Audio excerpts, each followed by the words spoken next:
শিক্ষার্থীবৃন্দ, digital primary education Magura নামক YouTube চ্যানেলের পক্ষ থেকে সকলকে শুভেচ্ছা জানাচ্ছি। আশা করি তোমরা সবাই ভালো আছো, বাড়িতে আছো এবং নিরাপদে আছো।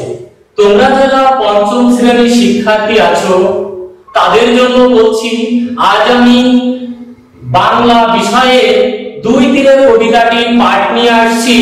বিষ্ণুপদ বৈরাগী, সহকারী শিক্ষক, 47 নং কাটিগ্রাম সরকারি প্রাথমিক বিদ্যালয়, শালিকা, মাগুরা।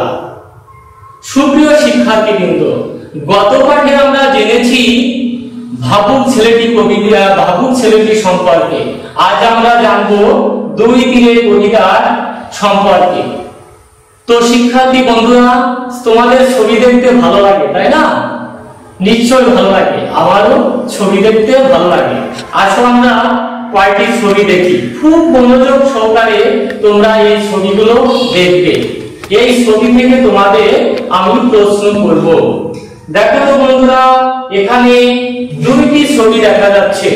প্রথম ছবিতে দেখো কিসের দৃশ্য দেখা যাচ্ছে? 2টি। সর্বপ্রথম আমি বলি, 2টিতে দেখা যাচ্ছে প্রাকৃতিক দৃশ্যের ছবি। প্রথম ছবি যদি আমরা দেখি, দেখো এখানে আঁকাবাঁকা একটি নদী বয়ে গেছে। নদীর পাড়ে বিভিন্ন ফুল ফুটে আছে, গাছপালা আছে, বাড়ি আছে। উপর দিয়ে দেখো পাখিরা উড়ে যাচ্ছে। আমরা যদি দ্বিতীয় ছবি দেখি, এই দ্বিতীয় ছবিতে দেখা যাচ্ছে যে এখানে একটি পাল তোলা নৌকা আছে যেটা নদী দিয়ে বয়ে যাচ্ছে। এখানে কাশফুল আছে, নদী আঁকাবাঁকা বেয়ে যাচ্ছে, নীল আকাশ। তো বন্ধুরা, আমরা আরেকটি ছবি দেখি। তাহলে পরের ছবিটি আমরা দেখি। এই ছবিতে দেখা যাচ্ছে যে একটি নদী আছে, এখানে একটি নৌকা ঘাটে বাঁধা আছে। নদী উপরে যে দেখছো তোমরা, এটা হচ্ছে কি কচ্ছপ। এই কচ্ছপ 3টা উপরে শুয়ে আছে। বিভিন্ন পাখি নদীর কূলে আছে বা নদীর জলে আছে। এখানে দেখা যাচ্ছে দূরে গ্রাম, গাছপালায় গ্রাম, পাশে দেখা যাচ্ছে কাশফুল ফুটে আছে। তো বন্ধুরা, তাহলে কি দেখা যাচ্ছে যে নদীতে এখানে নৌকা বাঁধা আছে, হাঁসেরা আছে, নদীর উপরে কচ্ছপেরা শুয়ে আছে, নদীতে কি কি আছে? কাশফুল আছে। তাহলে তোমরা নিশ্চয়ই বুঝতে পারছো যে আমি কোন কবিতাটি সম্পর্কে তোমাদের বলছি। হ্যাঁ, সুপ্রিয় শিক্ষার্থীবৃন্দ, নিশ্চয়ই তোমরা তোমাদের সামনে বাংলা বই এবং খাতা কলম নিয়ে বসে আছো। তো বাংলা বইয়ে 91 পৃষ্ঠাটি বের করো। কি বের করেছো বন্ধুরা? আচ্ছা, বের করেছো, ভালো হয়েছে। তো তাহলে দেখো এখানে আছে 2 তীরে। লিখেছেন কে? রবীন্দ্রনাথ ঠাকুর, বিশ্বকবি রবীন্দ্রনাথ ঠাকুর। আমরা যদি এই বিশ্বকবি রবীন্দ্রনাথ ঠাকুর সম্পর্কে একটু জানি, তাহলে আমরা জেনে নিই যে এই বিশ্বকবি রবীন্দ্রনাথ ঠাকুর কলকাতার জোড়াসাঁকো ঠাকুর পরিবারে জন্মগ্রহণ করে 1861 সালে 7 মে। সাহিত্যে বাংলার ক্ষেত্রে এমন কোন শাখা নেই যে রবীন্দ্রনাথ ঠাকুরের সেখানে পদচারণা করেনি। তিনি কবিতা, সাহিত্যিক, নাট্যকার, একাধিক বিষয়ে তার রচনাবলী বের হয়েছে। এই বিশ্বকবি রবীন্দ্রনাথ ঠাকুর 1941 সালে 7 আগস্ট মৃত্যুবরণ করেন।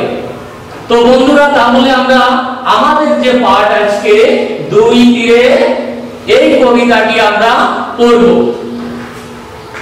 তাহলে বন্ধুরা দেখি আমরা একটু করে বাংলা বইটা বের করেছো।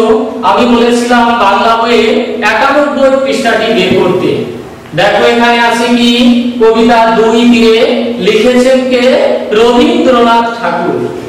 তাহলে আমি পড়ছি, তোমরা প্রত্যেকটা শব্দের নিচে আঙুল দিয়ে মিলিয়ে তোমরাও মনে মনে আমার সঙ্গে আবৃত্তি করবে। তো বন্ধুরা দেখো এখানে আছে, আমি ভালোবাসি আমার নদীর বালুচর, শরৎকালে যে নির্জনে চকাচকির ঘর, যেথায় ফুটে কাশ তটের চারিপাশ, শীতের দিনে বিদেশি সব হাঁসের বসবাস, কচ্ছপেরা ধীরে রৌদ্র পোহায় তীরে, দু একখানি জেলের ডিঙি সন্ধ্যা বেলায় ভিড়ে। তুমি ভালোবাসো তোমার ওই ওপারের বন, যেথায় মাথা ঘন ছায়া পাতার আচ্ছাদন, যেথায় বাঁকা গলি নদীতে যায় চলি, দুই ধারে তার বেনু বনে শাখায় গলাগলি। পরের পৃষ্ঠাতে দেখো আছে, সকাল সন্ধে বেলা ঘাটে বধূর মেলা, ছেলের দলে ঘাটের জলে ভাসে ভাষায় ভেলা। তো বন্ধুরা নিশ্চয়ই পড়ছো, তাহলে আমি আজ তোমাদেরকে পড়ানো হচ্ছে আমি ভালোবাসি আমার থেকে। দেখো এখানে সন্ধে বেলায় ভিড়ে, এই পর্যন্ত আমরা আজকে পড়ব। তাহলে আমি আরো দুইবার পড়িয়ে দিচ্ছি, তোমরা প্রত্যেকটা শব্দের নিচে আঙুল দিয়ে আমার সঙ্গে পড়বে। তো ঠিক আছে, দেখো আবার, আমি ভালোবাসি আমার নদীর বালুচর, শরৎকালে যে নির্জনে চকাচকির ঘর, যেথায় ফুটে কাশ তটের চারিপাশ, শীতের দিনে বিদেশি সব হাঁসের বসবাস, কচ্ছপেরা ধীরে রৌদ্র পোহায় তীরে, দু একখানি জেলের ডিঙি সন্ধে বেলায় ভিড়ে। কি পড়েছো? আচ্ছা পড়েছো। তাহলে আমি দেখো আমরা যে কবিতার অংশটুকু পড়েছি এটুকু সম্পর্কে আমরা একটু বিস্তারিত জেনে নিব, তার মানে সারমর্ম একটু জেনে নিব। দেখি এখানে আছে, একটি নদী, তার দুই কূলে দুজন মানুষ বসবাস করে। এক কূলে আছে কি নদীর বালুচর, শরৎকালে সেখানে নির্জনে চকাচকিরা এসে ঘর বাঁধে। আমাদের দেশে শীতের সময় দেখা যায় যে বিভিন্ন দেশ থেকে বিভিন্ন প্রকার পাখিরা এসে আমাদের দেশে এসে আশ্রয় নেয়। আবার দেখা যাচ্ছে যে নদীর কূলের উপরে যে বালুচরে সেখানে কচ্ছপেরা এসে রোদ পোহায়। নদীর দুই কূলে কাশ ফুলে ভরে থাকে, নদীর দুই কূলে কাশ ফুলে ভরে থাকে। আর সন্ধ্যাবেলা সারাদিনে ক্লান্তি শেষে জেলেরা মাছ ধরে এসে তাদের ডিঙিগুলো নদীর কূলে এসে ভিড়ে। তো শিক্ষার্থী বন্ধুরা, তোমরা তাহলে অবশ্যই এর সারমর্মটি জেনেছো। আমি এই কবিতাটা আরো একবার করে তোমাদের পড়িয়ে দিচ্ছি এই অংশটুকু, তাহলে তোমরা আরো একবার আমার সঙ্গে সঙ্গে সমস্বরে সবাই পড়ো। দুই তীরে লিখেছেন কে? রবীন্দ্রনাথ ঠাকুর। আমি ভালোবাসি আমার নদীর বালুচর, শরৎকালে যে নির্জনে চকাচকির ঘর, যেথায় ফুটে কাশ তটের চারিপাশ, শীতের দিনে বিদেশি সব হাঁসের বসবাস, কচ্ছপেরা ধীরে রৌদ্র পোহায় তীরে, দু একখানি জেলের ডিঙি সন্ধ্যা বেলায় ভিড়ে। কি কবিতাটা খুব সুন্দর না? আচ্ছা সবারই মনে ধরেছে বোঝা যাচ্ছে, তাই তো? আচ্ছা ঠিক আছে, তাহলে কবিতাটি আমি আরো একবার পড়ে শোনাচ্ছি, তোমরা আমার সঙ্গে সঙ্গে কবিতাটি পড়ো এবং তাহলে দেখবা মুখস্থ হয়ে গেছে। তাহলে দেখো আবার, তীরে কে লিখেছেন? রবীন্দ্রনাথ ঠাকুর, বিশ্বকবি রবীন্দ্রনাথ ঠাকুর।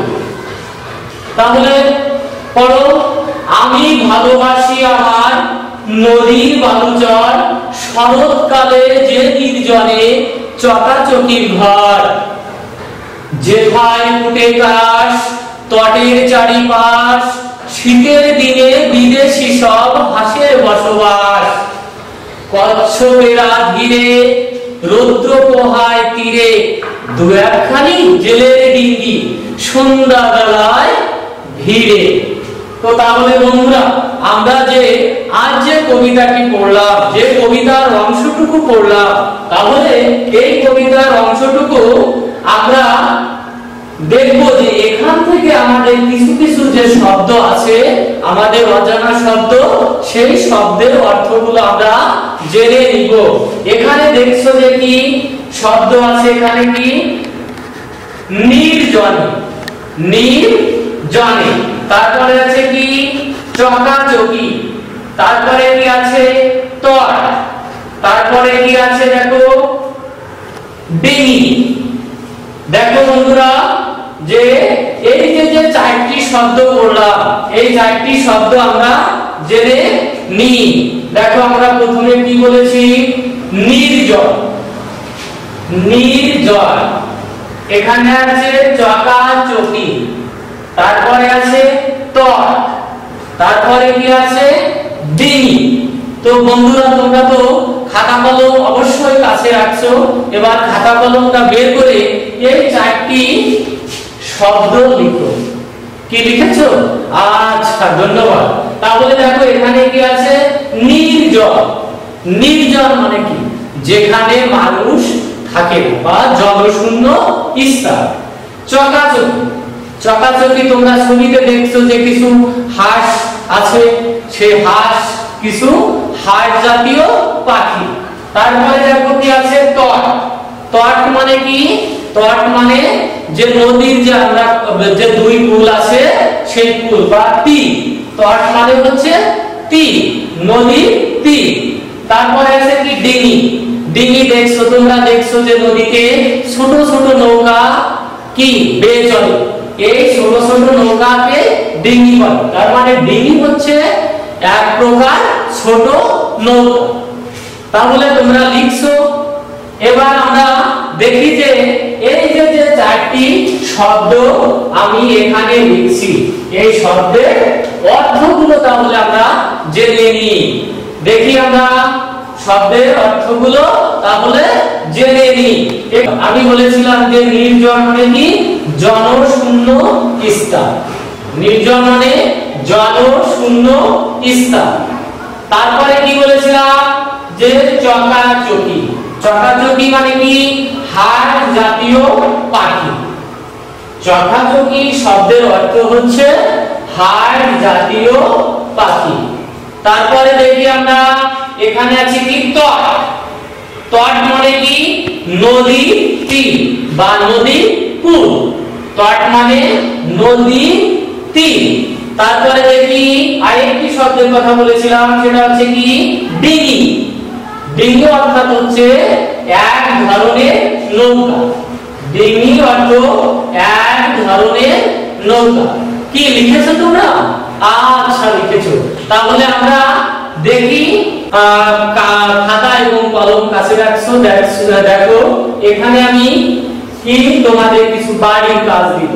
সেই বাড়ির কাজটা হচ্ছে কি? কিছু প্রশ্ন, কিছু প্রশ্ন। সেই প্রশ্নগুলো তোমরা, এই যে প্রশ্নগুলো আছে, প্রথম প্রশ্ন হচ্ছে কি? নদীর বালুচরে কি ঘটে? দ্বিতীয় প্রশ্ন, কচ্ছপেরা তীরে কি করে? তৃতীয় প্রশ্ন, জেলের ডিঙি কোথায় ও কখন ভিড়ে?